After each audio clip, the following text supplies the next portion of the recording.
Assalamualaikum warahmatullahi wabarakatuh. Waalaikumsalam warahmatullahi wabarakatuh. Ya, puji dan syukur kita panjatkan kepada Allah Subhanahu wa taala atas karunia dan nikmatnya yang diberikan serta kita dapat berkumpul pada malam hari ini. Perkenalkan, nama saya Aldiza Rafla Ismail dengan NIM 2003321 dan pada kesempatan kali ini saya akan berdakwah tentang berinteraksi dengan Al-Qur'an. Rasulullah Shallallahu Alaihi Wasallam pernah bersabda, perumpamaan seorang mukmin yang membaca Al-Quran seperti utrujah, baunya harum dan rasanya enak sekali. Perumpamaan seorang mukmin yang tidak suka membaca Al-Quran seperti buah kurma, tidak berbau namun rasanya manis. Perumpamaan seorang munafik yang suka membaca Al-Quran seperti buah raihanah, baunya harum tapi rasanya pahit. Dan perumpamaan seorang munafik yang tidak suka membaca Al-Quran dengan intensitas yang jarang, seperti buah hanzalah, tidak berbau dan rasanya pun pahit.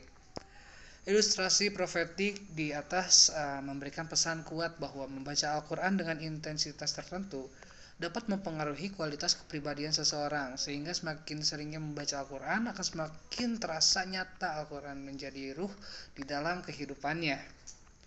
Di dalam hadis tersebut, Rasulullah Shallallahu Alaihi Wasallam mengklasifikasikan manusia menjadi empat kategori. Empat kategori kepribadian yang didasarkan pada intensitasnya berinteraksi dengan Al-Quran dalam bentuk aktivitas membacanya saja. Dan saya akan menjelaskan empat kriteria tersebut. Kriteria pertama yaitu orang Islam dengan intensitas membaca Al-Quran yang tinggi digambarkan sebagai sebuah utrujah. Ibnu Hajar ketika di kitab Fath al-Bari menjelaskan bahwa al-utrujah mirip dengan buah apel. Tidak memiliki tampilan lebih menarik, baunya harum, menggugah selera, memiliki tekstur yang lembut dengan rasa yang sangat enak.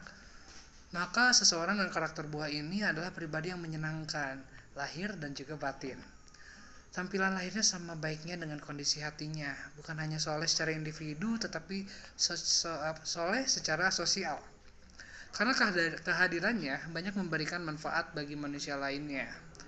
Lalu selanjutnya kriteria kedua orang Islam yang tidak membaca Al-Quran.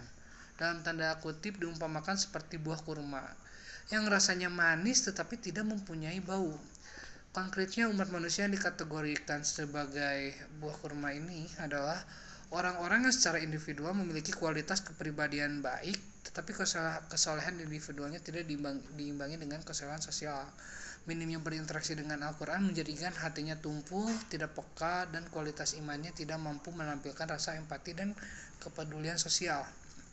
Kualifikasi tidak membaca Al-Quran bukan hanya untuk tidak membaca Al-Quran sama sekali. Oleh karena itu, dalam menyebutkan kriteria orang Islam yang tidak membaca Al-Quran, di atas perlu diberi tanda kutip, karena orang Islam yang jarang-jarang membaca Al-Quran atau yang tidak rutin setiap hari membaca Al-Quran juga masuk dalam kategori ini.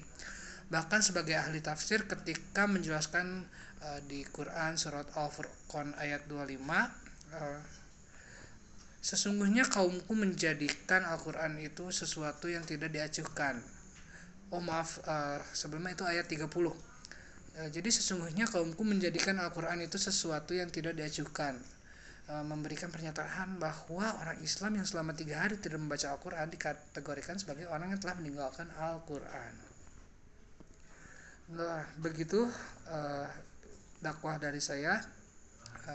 Dakwah ini saya berikan untuk atas dasar menutupi absensi dari tutorial yang dengan sangat hormat saya meminta maaf untuk tidak bisa hadir saat itu karena kondisi dan kondisinya saya tidak bisa menghadiri tutorial tersebut.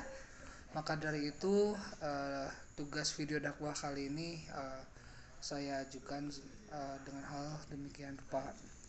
Terima kasih atas kehadirannya, terima kasih atas partisipasinya. Semoga apa yang saya sampaikan dapat menjadi suatu contoh yang baik di kehidupan nyata, karena sejatinya Al-Quran adalah induk dari kitab-kitab, dan Al-Quran adalah pedoman hidup bagi manusia.